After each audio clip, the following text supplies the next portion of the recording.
De volta e agora para falar de uma fase que traz muitas mudanças no corpo das mulheres, a menopausa. Hoje é o Dia Mundial da Menopausa, um tema que ainda é cercado por muitas dúvidas entre as mulheres. Para falar sobre o assunto, aqui com a gente, a médica ginecologista, doutora Luna Lira. Doutora Luna, muito obrigada pela gentileza em estar com a gente nesse sábado para esclarecer esse tema, onde muitas mulheres acabam ficando com muitas dúvidas em relação à chegada da menopausa. O que acontece no corpo da mulher? Quais as principais mudanças que a gente poderia pontuar em relação à menopausa?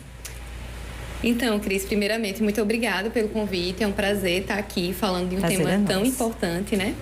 Então, assim, na verdade, a menopausa, tecnicamente, ela é uma data, né? É a data da última menstruação da vida da mulher. E essa data, ela é cercada pela transição menopausal, que são vários sintomas, né, vários efeitos que vão estar aí durante esse período modificando a vida daquela mulher. Realmente, a idade média hoje é de 48 anos, né? Mas a gente sabe que é muito individual, existem vários fatores que vão estar aí influenciando nessa idade. Então, as mulheres tabagistas, elas vão ter uma tendência a ter uma menopausa um pouco mais precoce. Tem também muitas questões genéticas envolvidas, então se a nossa mãe entrou na menopausa um pouco mais tarde, uns 55 anos, a gente tem essa tendência também, que é uma coisa que as pacientes perguntam bastante. E aí, nessa transição menopausal, o que é que acontece especificamente, né? A gente tem várias fases na vida da gente, da mulher.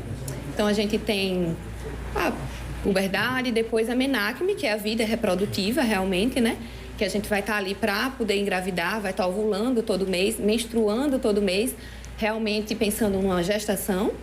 E aí chega uma fase que eu gosto de dizer para as pacientes que os ovários meio que cansam, né? A gente tem uma diminuição desses folículos ovarianos e a gente vai ter aí não vai ovular mais todo mês, vai ter essa irregularidade menstrual, que é muito variável. Algumas pacientes podem ficar menstruando 2 vezes no mês, ficar tendo borrinha de café, aquele sangramento chatinho, vários dias no mês. Algumas podem ter um sangramento uterino aumentado, né? Aquele fluxo muito intenso. E aí, outras podem ficar meses sem menstruar e quando vem aquele monte. Então, assim, essa fase de transição menopausal é marcada por essa irregularidade que é variável dependendo da paciente, né?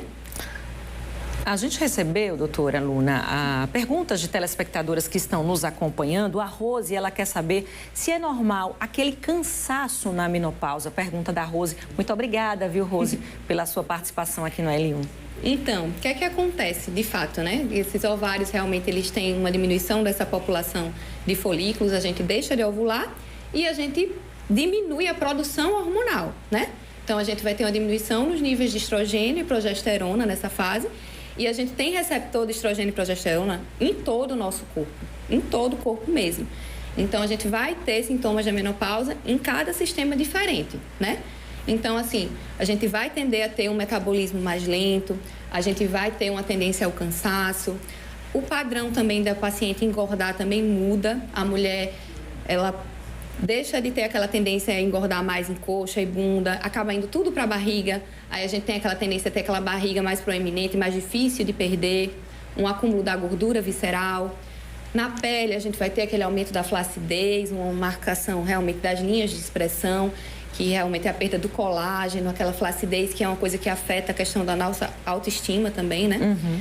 E aí, falando um pouco mais também da questão do sistema nervoso central, o que é que vai acontecer? A gente sabe que durante a menopausa a gente tem um aumento da incidência também de sintomas ansiosos e depressivos. Daí justifica aquela oscilação de humor? Sim, aquela oscilação de humor. E outra coisa também que eu acho super interessante que as pacientes assim não fazem essa correlação é que às vezes a paciente fica muito com esquecimento.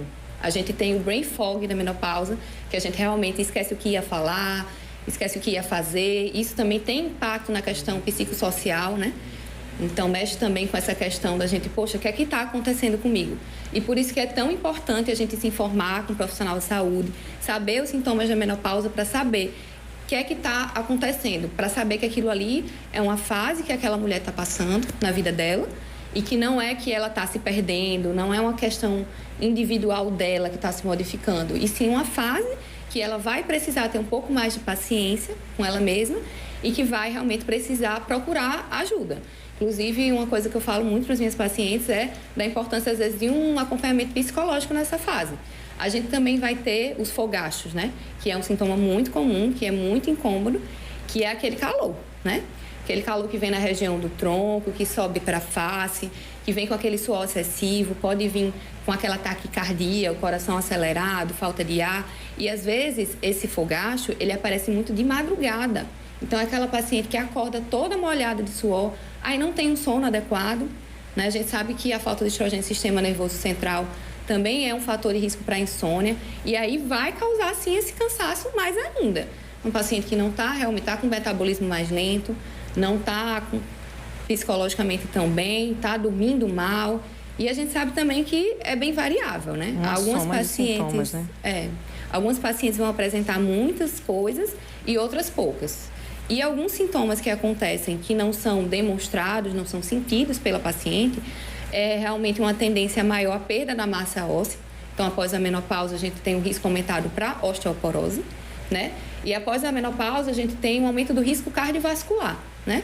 Hoje a gente sabe que o homem ele tem um risco cardiovascular maior que a mulher, mas depois da menopausa, esses riscos se igualam. A gente tem uma tendência maior a ter um colesterol mais elevado pós-menopausa e um risco maior para lesão endotelial, ter uns vasos realmente mais frágeis.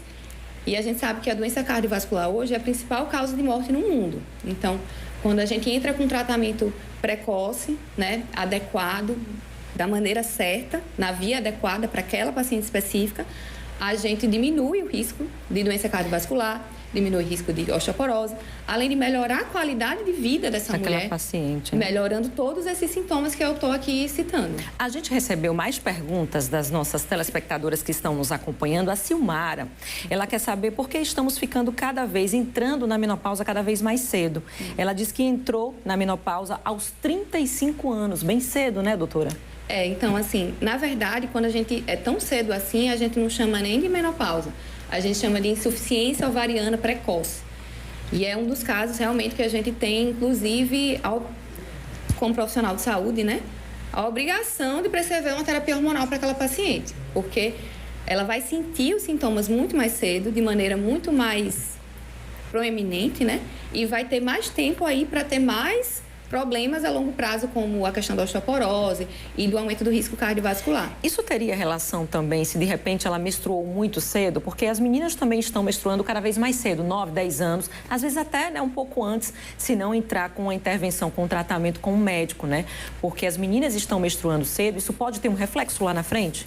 Então, muitas pacientes têm essa dúvida, mas a gente sabe que hoje a questão do estilo de vida, do tabagismo, das questões genéticas, elas têm uma influência muito maior na idade da menopausa do que a idade da menarca por si só.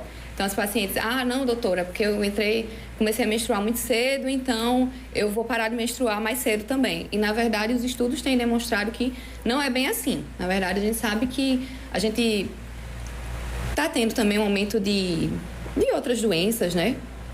Um estilo de vida cada vez mais baseado realmente na questão de alimentos industrializados, um estilo de vida mais corrido. Estresse muito grande. Estresse muito grande. A mulher moderna hoje, ela tem uma sobrecarga muito grande. Como profissional, como mãe, a gente tem que se virar em 20. E isso vai ter, sim, impacto nos nossos ovários, né? A gente sabe que esses fatores, eles vão estar aí associados à atresia folicular. Que outra coisa que está acontecendo também, né? Questões de infertilidade, que estão ficando cada vez mais frequentes também. Chegou para a gente também mais uma pergunta agora do YouTube. Quem pergunta é o Luiz Gomes. Está querendo saber se uma mulher com mais de 50 anos ainda pode engravidar. Gomes Luiz pergunta pelo YouTube que chegou para a gente. Então, se a paciente está apresentando realmente sangramento menstrual, né? Teoricamente, a gente não pode dizer que ela não está ovulando, né? Então, assim, quando tem uma paciente de 50 anos, está menstruando normalmente, a gente tem que continuar o contraceptivo. Só que, claro que nessa idade a gente tem mais fatores de risco, tem que ter uma escolha um pouco mais consciente com relação a métodos contraceptivos, mas a gente, se ela não pretende engravidar nessa idade, a gente incentiva realmente que ela continue se protegendo. Cada vez mais nas maternidades a gente tem presenciado, né, pacientes 40, 45, 50 anos com casos de gravidez. A gente sabe também que o risco de abortamento e de anormalidades cromossômicas é um pouco maior. Então, quando essas mulheres vêm a gestar, é uma questão muito mais complicada, né? Mas, realmente, uma paciente de 50 anos que menstrua, a gente não pode dizer que ela não pode engravidar. Doutora, outra pergunta que chegou para a gente é da Andréia, bem interessante em relação ao tratamento. Certo. Ela disse que a mãe tem 64 anos, não passou por nenhum tratamento hormonal durante a menopausa e ela quer saber se pode seguir por esse mesmo caminho. Então, com os estudos ao longo do tempo, a gente tem descoberto o momento ideal de iniciar uma terapia hormonal. Existe muito tabu ainda em relação à terapia hormonal, né? Isso, tem muito tabu, principalmente por causa que, quando foi começado a terapia hormonal, ela foi iniciada de uma maneira muito experimental. Então, a gente acabou tendo muitos efeitos colaterais. Mas, ao longo do tempo, a medicina vem refinando, a gente vem refinando os nossos conhecimentos. Então, a gente sabe hoje que o momento ideal para a gente iniciar realmente a terapia hormonal são nos primeiros 10 anos da menopausa, né? Do início da menopausa, quando não é uma insuficiência ovariana precoce, né? E antes dos 60 anos de idade. Então, a gente não começa a terapia hormonal em pacientes com mais de 60 anos, justamente porque quando a gente tem aquele vaso, né? A nossa vascularização saudável e a gente entra com terapia hormonal, a gente tem um fator protetor. A gente está protegendo aquele vaso realmente de uma deterioração clínica, né? De uma hipertensão, desse tipo de acometimento. Mas quando o vaso ele já está lesado, já é uma paciente, por exemplo, hipertensa tabagista com mais de 60 anos e a gente entra com terapia hormonal, o que é que a gente faz? A gente acaba aumentando o risco para trombose. Então, assim, o time da terapia hormonal é muito importante. Por isso que é importante que a gente esteja muito atento à questão dos sintomas para a gente entrar em tempo hábil, para a gente conseguir os benefícios.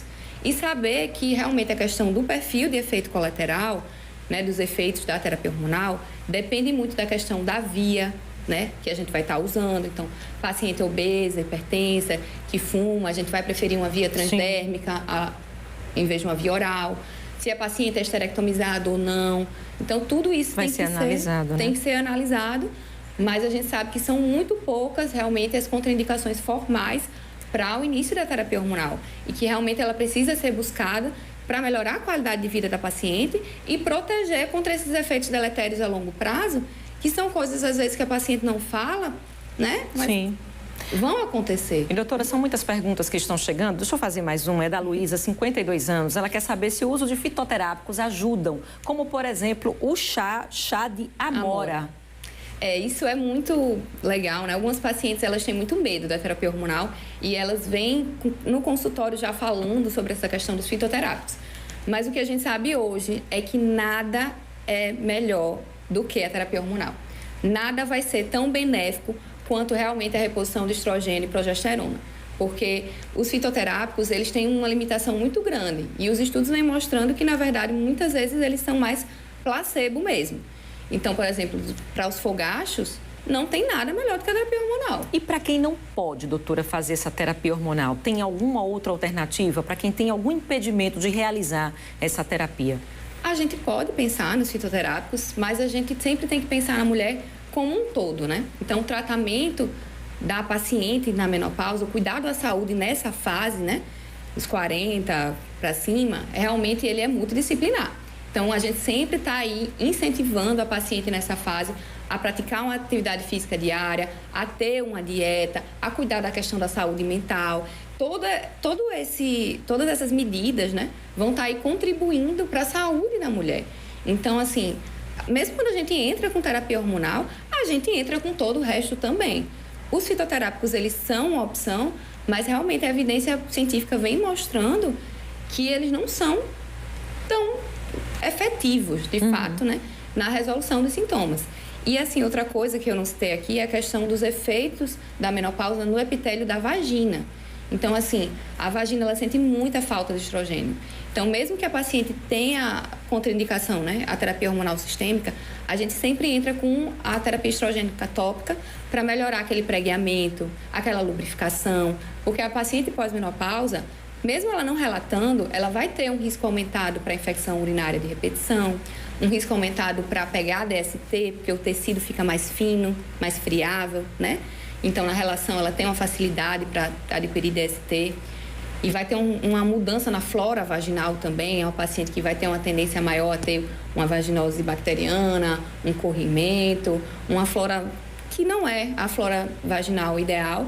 Então, para aquela paciente com contraindicação para terapia hormonal sistêmica, a gente sempre vai entrar com a terapia hormonal tópica, né? Pode falar com relação aos fitoterápicos e todas essas medidas para melhorar a saúde dela como um todo, né? Tá certo, doutora. Muito obrigada, viu, pelos esclarecimentos aqui no L1, tirando dúvidas sobre esse assunto tão importante que é a menopausa, uma fase do corpo da mulher. Muito obrigada mais uma vez, viu? Até uma próxima oportunidade. E a gente continua falando de saúde da mulher em alusão agora à campanha Outubro Rosa.